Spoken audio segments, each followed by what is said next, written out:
6-year-old Olivia is a fearless explorer in her new home of Rotterdam. Olivia! But her mother Alla says she wasn't always that way.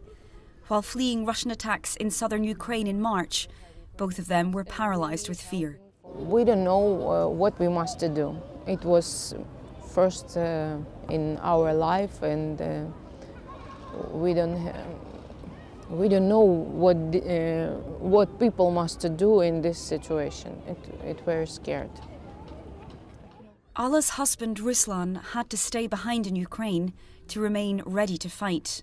Не сменяй даже никаким старым его виде. Я хочу такого же.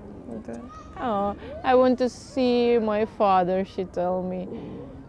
But on this day, a connection with him comes in a cardboard box. This might look like an ordinary children's book, but through this app, Olivia can listen to the story in her father's voice with a custom audiobook.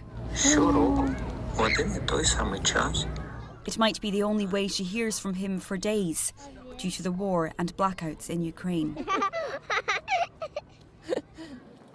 Olivia isn't the only child missing a faraway father this Christmas. Since March, at least 4 million people have fled Ukraine and officially registered for refuge here in the European Union, according to EU figures. Most are women and children, and it's the sorrow of separation from family members back home that inspired action here in Amsterdam. Ukrainian entrepreneur Andriy Shmihelski has teamed up with a Dutch charity to turn his audiobooks into a tool to ease the distress of displacement. Those families are, beside of being separated, but they are on the risk of maybe they're not going to see each other, right?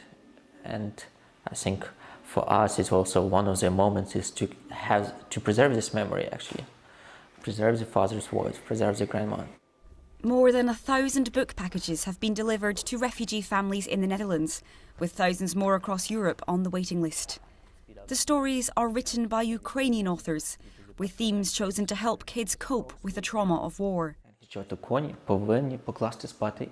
This one's about a lost bison trying to find a home for winter.